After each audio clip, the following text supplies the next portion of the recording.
Wel, da ni yn hymor y grawys ar hyn o bryd, a da ni'n gwneud cyfres lle da ni'n edrych ar ildio pethau, pethau da ni yn rhoi i lawr fel petai. Nawr, dros dymor y grawys, mae yn amser lle mae pobl yn traddodiadol yn rhoi pethau penodol i lawr, neu yn osgoi rhai pethau penodol. Rhai pobl yn disgyblu hunain i osgoi siocled, eraill yn osgoi y safoni o blonc, neu beth bynnag da chi yn ei fwynhau ar nos Wener. Rhai pobl falle yn osgoi ac yn dileu apps social media oddi ar eich ffôns mwyn osgoi y demtasiwn i sgrolio TikTok yn hwyr yn y nos pan dylech chi fod yn cysgu. Yn anffodus dwi heb. Ond do as I preach, not as I practice. Yeah. Ond, dyma sy'n bwysig. Be sy'n tu ôl y math yma o beth? Yw nid yn gymaint newid yn habits, ond yn hytrach newid yn ffordd o feddwl. A ail re-center o'r galon ar y pethau sydd wir yn bwysig. Rhoid mwy o le i'r hyn sydd wirioneddol yn bwysig.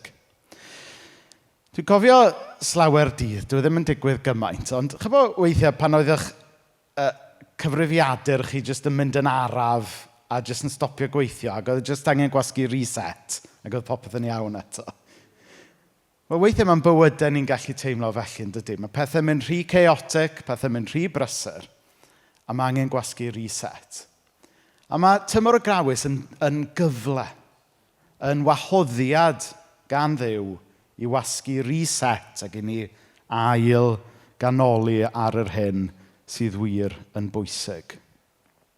Ac ar ryw wedd, yr ochr hawdd o bethau yw rhoi fyny siocled, beth sydd wirioneddol yn heriol ydy ail osod blaenoriaethau yn calon go iawn. I ni ildio y pethau sydd yn rheoli yn bywydau ni go iawn.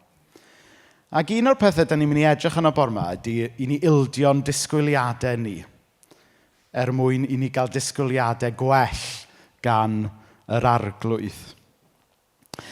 Achos mae disgwyliadau yn rhywbeth sydd yn rheoli ni. Da ni gyd wedi cael gwahanol ddisgwyliadau yn dydyn ynglyn â sut fydden bywyd ni yn troi allan. Falle bod rhai ohonoch chi wedi profi siom fod disgwyliadau eich bywyd chi heb droi allan fel oeddech chi'n ei ddisgwyl. Rhai eraill, falle, yn ddiolchgar fod amgylchiadau bywyd wedi golygu fod pethau'n well na be oeddech chi falle yn ei ddisgwyl ar un amser. Ond be bynnag ffordd yw mae expectations, disgwyliadau ynglyn â sut mae bywyd mynd i droi allan yn effeithio y ffordd da ni yn gweld pethau a'r ffordd da ni yn byw. A bore yma, da ni'n mynd i edrych ar darn hanes byr iawn o fywyd Abraham a gweld sut mae hwnna yn helpu ni i gael roed yn disgwyliadau ni i lawr a troi at Dduw am ddisgwyliadau uwch. Felly mae'r darlleniad byr iawn bore yma o Genesis 12 a just y 4 adnod cyntaf. Dyma'r arglwydd yn dweud wrth Abram, dwi am i ti adael dy wlad, dy bobl a dy deulu, a mynd i ble dwi'n ei ddangos i ti. Byddai'n dy wneud di yn genedl fawr ac yn dyfendithio di, a byddi'n enwog. Dwi eisiau i ti fod yn fendith i eraill. Byddai'n bendithio rhai sy'n dyfendithio di, ac yn melltithio unrhyw un sy'n dyfychanu di, a bydd pobloedd y byd i gyd yn cael ei bendithio trwy ti. Felly dyma Abram yn mynd, fel roedd yr arglwydd wedi dweud wrtho. A dyma Lot yn mynd gydag e. Roedd Abram yn 75 mlwydd oed pan adawodd Haran. Wel, mae'r adnodau yma yn Genesis 12 yn drobwynt pwysig yn Genesis. Ac mewn gwirionedd, yn drobwynt pwysig yn natblygiad stori fawr y Beibl yn gyffredinol. So mae 11 pennod cynta Genesis yn adrodd stori'r creu, ond yna yn adrodd y stori o sut mae'r creu wedi troi yn hunllef mewn gwirionedd, wrth i bechod dyn ddod mewn a torri ar draws creadigaeth perffaith Duw. Mae'r cwymp, mae dryswch yn dod mewn, mae pechod yn dod mewn, mae brodyr yn troi ar ei gilydd, a wedyn i ni'n cael hanes tŵr Babel yn Genesis 11, lle mae dynoliaeth yn creu tŵr y Melbourne yn gallu cyrraedd y nefoedd o'i nerth a'i rhwysg ei hun heb ddew. Ond mae pennod 12 yn drobwynt. Yn pennod 12, i ni'n dechrau gweld cynllun Duw i achub y sefyllfa drwy Abraham a'i deulu yn dechrau gwneud ei farc, yn dechrau torri trwyddo. A da ni gyd yn ymwybodol yn dydyn, os da chi wedi darllen rhyw nofel neu gwylio rhyw ffilm neu rhywbeth, mae yna wastad rhyw drobwynt yn y stori yn does. Lle dydy pethau falle dal ddim wedi sortio allan, ond mae yna droi cornel yn digwydd. Mae yna rhywbeth yn digwydd sy'n newid cyfeiriad y stori. Ac yn Genesis 12 fan hyn, gyda'r galwad mae Abraham yn ei dderbyn fan hyn, ni'n dechrau gweld cynllun Duw i achub y byd yn dechrau torri trwyddo. Nawr, da ni yn gwybod mae allan o'r teulu yma, maes o law, ddaeth Iesu Grist, gwaredwr y byd. Sawl cenhedlaeth wedyn, ond dyma lle mae fe i gyd yn dechrau. Felly, bore yma, wrth i ni edrych ar yr hanes penodol yma o Genesis 12, mae'n bwysig bod ni'n cofio bod e'n rhan o'r stori fwy yma o Iesu yn dod mewn i'r byd. A dwi'n gwybod fod rhai pobl yma bore yma yn darllen trwy y Beibl ar hyn o bryd. Rhai ohonoch chi'n darllen trwy y Beibl am y tro cyntaf falle. Ac mae'n hawdd iawn mynd ar goll yn arbennig yn yr Hen Testament. Ond un peth sy'n bwysig i gofio trwy'r amser, sy'n os le i chi yn y Beibl, mae'n bwysig cadw golwg o'r ffaith bod yn rhan o un stori fawr, ynglŷn â sut mae Duw yn achub y byd trwy Iesu Grist. So yn bod ni bore yma'n edrych ar hanes specific ynglŷn â galwad Abraham, i ni'n gallu cofio fod yn rhan o stori fwy ynglŷn â Duw yn dod i'r byd yn Iesu Grist. So o ran yr cyd-destun penodol Genesis 12, so oedd Abraham a'i deulu ar y pryd yn cael ei galw i adael gwlad, cael ei gadael i teulu, gadael diogelwch a mynd i wlad oedden nhw ddim eto wedi ei weld. Nawr dwi'n gwybod fod mae yna rhai yn ymplith ni wedi dod adre o wyliau ddoe. Ac y gwyliau mewn lle neis iawn hefyd. Ond dychmygwch nawr bod chi'n cael eich galw, da chi'n mynd i fynd i ffwr, ond da chi ddim yn cael gwybod i ble da chi'n mynd. Tybo, fe alle fe fod yn Tuscany, ond fe alle fe fod yn Kazakhstan. Ond da chi ddim yn gwybod, da chi just goffo mynd mewn ffydd. A mi oedd Abraham ar y pryd yn byw yn a wedyn wedi symud i Haran. Llefydd sefydlog, llefydd oedd yn gyfarwydd iddo fe. Ond nawr mae Duw yn galw fe i fywyd gwahanol ac yn galw fe i drystio ac i fod yn ifydd bod e ddim yn gwybod i lle mae fe'n mynd. Nawr mae hwnna'n gofyn am ffydd yn dydy. Mae hwnna'n gofyn am dryst go iawn. Oedd dim manylion clir ar y pwynt yma, oedd dim map i'r daith, ond beth oedd yna oedd addewid. A mae hwnna yn newid popeth. Oedd yna addewid bydde Duw yn ei fendithio fe ac yn ei ddefnyddio fe i ddod â bendith i'r byd cyfan. Felly mae beth sydd gyda ni fan hyn ydy dechrau taith ffydd Abraham. A ni'n gweld Abraham yn goffod ildio, rhoi di lawr ei ddisgwyliadau a troi lygaid a'i galon i gael set newydd o ddisgwyliadau, expectations, gan Dduw. So ni'n mynd i ddechrau, pwynt cyntaf ni eisiau ni fel amdano yw sut mae'r hanes yma yn dangos i ni fod Abraham yn cael ei alw i ildio'r angen i ddeall popeth. Iawn? So dydy Duw ddim yn galw ni i ildio, sort of roi lawr yn meddwl. Mae Duw eisiau ni feddwl trwy pethau. Mae Duw eisiau ni ddeall pethau. Ond, un o'r pethau cyntaf sy'n taro rhywun o'r hanes yma yw fod Abraham yn cael ei alw i roi di dryst yn Duw cyn cael y manylion i gyd. Mewn geiriau eraill, mae e'n cael ei alw i gymryd cam mewn ffydd heb bod e'n cael gweld eto sut mae'r daith yn dod i ben. Nawr, dwi ddim yn gwybod amdano chi, ond dwi'n berson sy'n licio gwybod y manylion i gyd.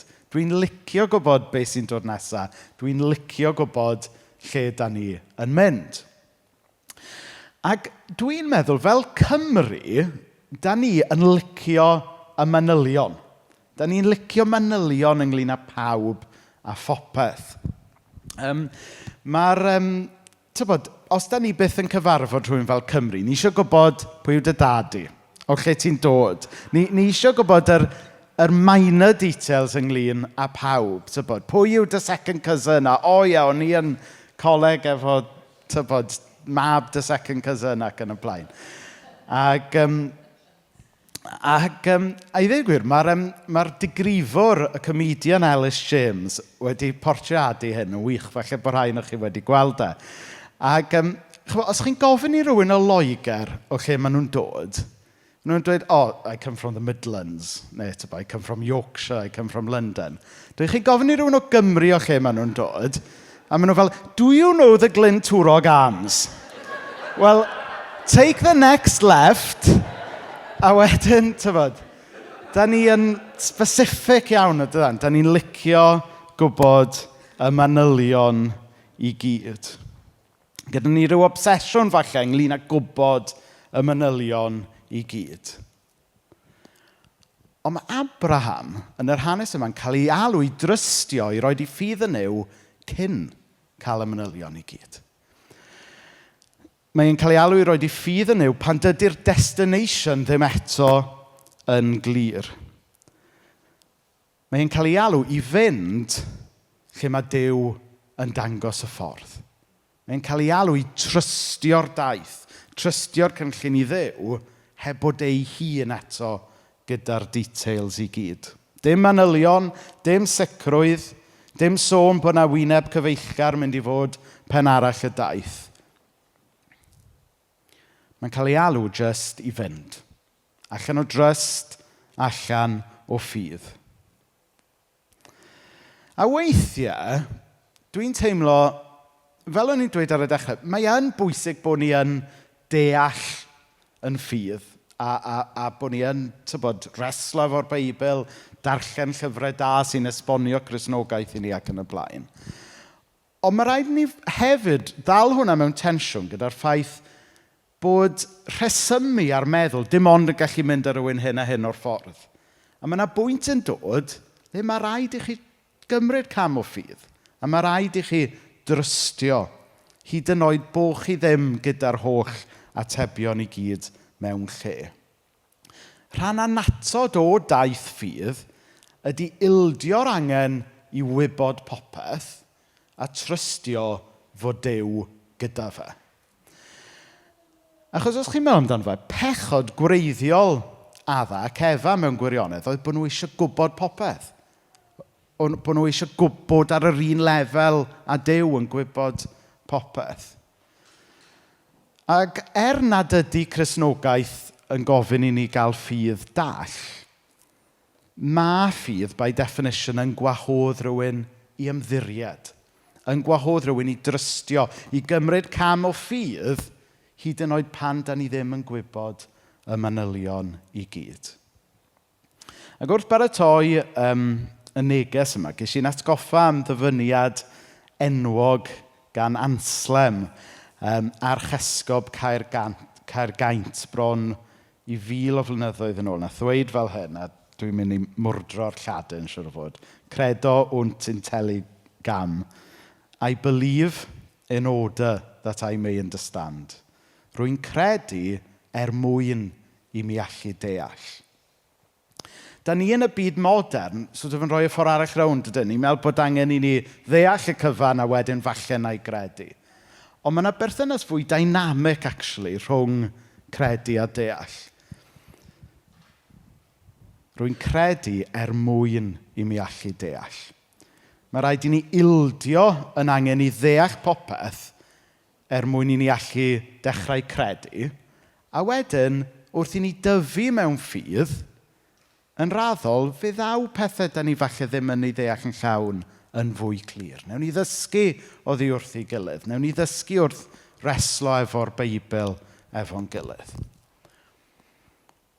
Ond falle mae'r hyn sy'n dal rhywun nôl bore yma yw bod chi'n meddwl bod rhaid i chi ddeall ei gyd cyn cymryd cam mewn ffydd. Wel, mae rhaid ni ildio yn angen i ddeall popeth mwyn cymryd y cam yna o'r ffydd. So'r ail beth sy'n taro fi o'r hanes yma yw yr her mae Abraham yn ei dderbyn i ildio yr hyn sy'n gyfarwydd iddo fe. Dwi am i ti adael dy wlad, dy bobl a dy deulu.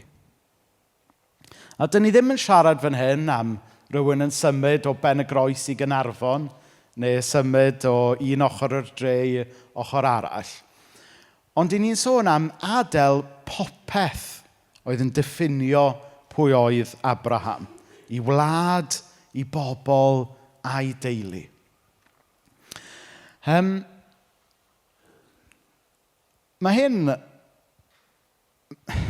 Mae'r hyn sy'n gyfarwydd i ni'n gallu rhoi cysur i ni'n, dydy? Mae yna gysur yn yr hyn sy'n gyfarwydd i ni. Ond yn aml, mae'r hyn sy'n gyfarwydd i ni hefyd o safbwynt ffydd yn gallu'n dal ni nôl hefyd. Nawr bydde sosiolegwyr yn dweutho chi fod pobl sy'n symud i fyw i ardal wahanol neu tref newydd yn fwy agored i brofiadau ysbrydol. Dyna mae sociologists yn dweud. Hynny yw bod yna rhywbeth am fod mewn rhywle cyfarwydd yn neud chi yn llai agored i brofiadau ysbrydol ac yn y blaen. A mae yna rhywbeth yn does ynglyn â camu allan o'n comfort zone sy'n gorfodi ni i bwyso ar ffydd gall y newid ni. Ond y gwir amdani, da ni ddim yn licio hynna nadan. Da ni yn gyfforddus yn yr hyn sydd yn gyfarwydd. Ond rhan o daith Abraham fan hyn yw bod e'n cael ei alw allan o'r hyn sy'n gyfarwydd, i ffwrdd o'r hyn mae e'n nabod mwyn mynd yn ddyfnach mewn i'w ffydd a'i daith efo Duw. A dwi eisiau gwahodd ni gyd bore yma gan gynnwys fi fy hun i ddeall bod ffydd yn debyg i gyhyr, yn debyg i mysl. Sef bod e'n rhywbeth sydd angen i ni i ymarfer. Mae fe'n rhywbeth sydd rhaid i ni ddefnyddio a'i stretcho mwyn iddo fe dyfu. Ro'n i lawr yn Llanelwedd ddoe, a oedd yn braf iawn gweld fy chwaer a mrawd yng nghyfraith.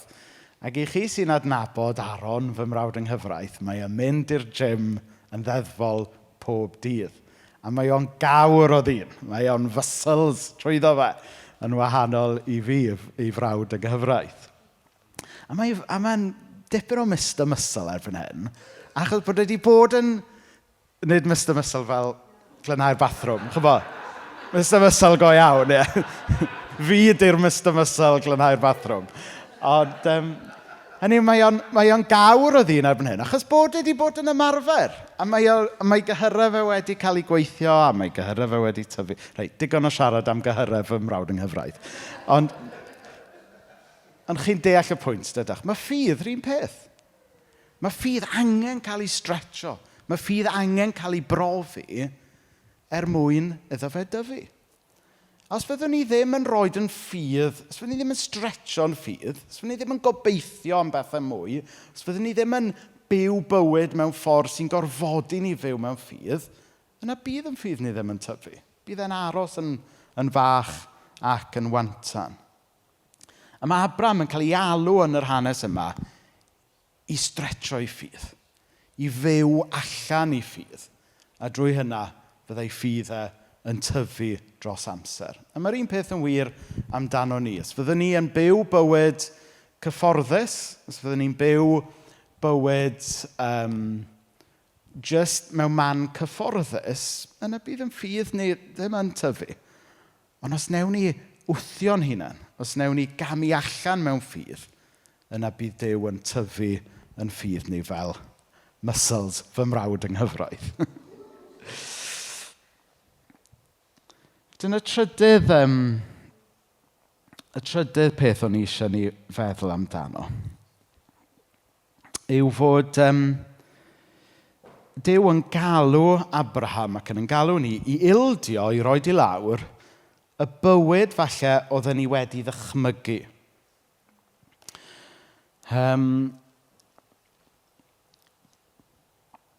Nawr oedd Abraham fwy na thebyg wedi dychmygu bydde fe'n byw yn Ur neu Haran trwy i fywyd. Ac oedd e'n sicr yn meddwl mai dyna lle bydde fe'n byw gweddill i fywyd, gan gofio bod e'n 75 oed ar y pwynt yma. Ond eto, mae Duw yn rhoi set gwahanol o ddisgwyliadau iddo fe. Byddai'n dy wneud i yn genedl fawr, ac yn dyfendithio di a byddi'n enwog. Nawr, ar yr olwg gyntaf, byddwch chi'n disgwyl bydda Abraham yn eitha flattered gyda Duw yn dweud hynna wrtho fe. Cenedl fawr, bendithio fi, gwneud fi'n enwog, sounds good. Ond, fel o'n i'n dweud, mae rhaid ni gofio, oedd Abraham a Sara eisoes yn oedrannus ar y pwynt yma. Dwi'n cael ambell i knowing look gan bobl yn y stafell nawr. Mae'r ffaith bod yn cael ei nodi fan hyn bod yn 75 oed yn arwydd o cael, achos yn yr hen fyd, oedd hwnna'n cael ei ystyried fel yr oedran lle oedd eich bywyd cyhoeddus chi yn dod i ben, a byddwch chi'n rhyw fath o encilio wedyn i just byw bywyd tawel teuluol. Oedden nhw falle wedi bod yn disgwyl ymlaen i weindio lawr, wedi bod yn disgwyl ymlaen i arafu rhyw dipyn, falle hyd yn oed ymuno ar clwb bowls yn Haran. Ond, oedd gan Dduw gynlluniau a disgwyliadau newydd a gwahanol iddyn nhw. Ond yn ogystal â bod yn oedrannus, oedd ddim plant efo nhw chwaith ar y pwynt yma. Oedd gan y diweddar Tony Campolo. Rhai o'ch chi'n cofio Tony Campolo, oedd yn bregethwr enwog o America. A oedd gan Tony Campolo dipyn o party piece, le oedd yn actio allan y scene yma. Ac oedd e'n actif allan fel bron rhyw fath o fel comedy tywyll, ac oedd gyda fe rhyw party piece lle oedd yn dychmygu Sara yn chwilio am ei dannedd gosod a'i spector darllen a mynd yn flustered, a wedyn Abraham yn dod mewn ar Zimmer frame a dweud, mae gen i weledigaeth newydd. A Sara yn ateb, ti wedi cofio cymryd y tablets, Abraham. A mewn ffordd, mae e yn sefyllfa obswrd. Hynny yw, mae'r olygfa sydd gyda ni fan hyn yn od.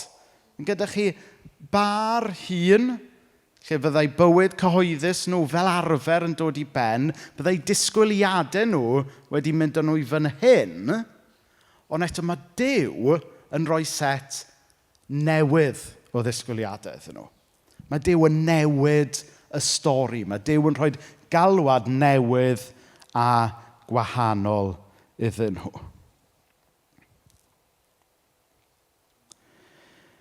Nawr tybed ydych chi yn byw bywyd ar hyn o bryd, wedi disgwyl y byddech bywyd chi yn troi allan mewn un ffordd, ond mae wedi troi allan yn wahanol. Mae'n debyg bod ni gyd i ryw raddau'n gallu uniaethu gyda'r profiad yna. Os da ni'n meddwl ynglyn ar y genhedlaeth iau ar hyn o bryd, mae yna lot o bethau'n cael eu dweud am yr younger millennials a'r Gen Zs ac yn y blaen. A'r heriau mae'r genhedlaeth yna ni wynebu. Maen nhw wedi cael gweledigaeth wedi werthu iddyn nhw, dim ond bod nhw'n gweithio'n galed yn yr ysgol, mynd i'r coleg, neu wneud apprenticeship, cael swydd da, a gawn nhw brynu tŷ, a gawn nhw fyw y freuddwyd. Dyna yw'r package deal sydd wedi cael ei werthu. Ond mae llawer o bobl ifanc yn meddwl, wel, actually, dyw bywyd ddim cweit yn gweithio allan fel yna. Fi wedi gweithio'n galed, fi wedi bod i'r coleg, ond does dim swydd i gael. Neu hyd yn oed rai sy'n mewn swydd ddim yn gallu dychmygu beth gallu prynu tŷ ac yn y blaen. Mae yna rhyw freuddwyd a disgwyliad yn does. Dydy'r byd ddim yn gallu ei delifro. Mae yna genhedlaeth wedi cael ei brainwashio mewn gwirionedd i feddwl mae rhyddid a dewis di-derfyn sy'n gallu rhoi pwrpas a boddhad i bobl. Mae un o fy hoff podcasters i, Elizabeth Oldfield, yn siarad lot am hyn yn ei llyfr ac yn aml ar ei podcast. A mae hi'n gwneud y pwynt fod y genhedlaeth ifanc, bod nhw'n wedi cael ei gwerthu'r syniad yma, gewn nhw fyw i breuddwyd. Ond mewn gwirionedd, mae pobl yn teimlo fwy ar goll nac erioed. Mae'n debyg i'r profiad yna pan chi wedi mynd i Tesco i gael un peth, ond chi wedi gadael heb ddim byd, achos bod chi jyst wedi mynd ar goll yn y ffaith bod yna 47 gwahanol iogurt y gallwch chi ddewis ohono fe. A dyna pam dwi'n meddwl fod y neges yma o hanes Abraham yn amserol i'n dydd ni. Mae hwn yn wahoddiad caredig i ni roed yn disgwyliadau ni i lawr, y disgwyliadau falle sydd ddim wedi delifro, a derbyn set newydd o ddisgwyliadau ynglyn â cynllun Duw i'n bywyd. Mae Duw yn dweud wrth Abraham, dwi am i ti adael dy wlad, dy bobl a dy deulu a mynd i ble dwi'n ei ddangos i ti. Achos dydy'n diogelwch ni ddim mewn lle, ddim mewn cynllun bywyd perffaith a taclus, ond mae e mewn perthynas efo'r Duw byw sydd yn caru ni. A falle bod hwn yn her i ni heddiw.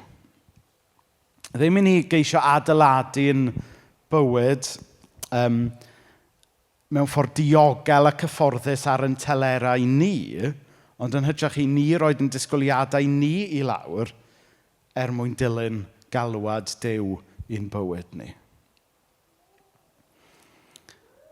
Oherwydd yn y diwedd, mae'n diogelwch ni ddim yn seiliedig ar unrhyw beth mae'r byd yn gallu gynnig, ond mae'n seiliedig ar addewid Duw. A mae'r addewid nath Duw roed i Abraham bod e'n mynd i achub y byd trwy i blant yn addewid sydd yn wir i ni. Achos allan o deulu Abraham fe ddaeth Iesu Grist. A'r Iesu Grist yna yw'r Iesu sy'n rhoi maddeuant i bob un ohono ni. Yr Iesu Grist yna sy'n rhoi cyfeiriad i fywyd pawb sy'n agored i hynny. Ond mae'r stori'n dechrau trwy y stori anhebygol yma. Y Duw sy'n gwybod popeth yn gweithio trwy y ddau hen codjar yma oedd yn disgwyl ymlaen i ymddeol. A falle bod rhai o'ch chi'n meddwl, wel, Duw ddim yn rhoi galwad i rywun fel fi. Tybod, dwi'n rhy gyffredin, neu dwi'n rhy hen, neu dwi'n rhy broken. Wel, mae Duw yn rhoi galwad ar bywyd pawb. Y cwestiwn yw, ydy ni yn ymateb mewn ffydd? Ydyn ni'n fodlon ildio pethau? Ydyn ni'n fodlon ildio'n balchder?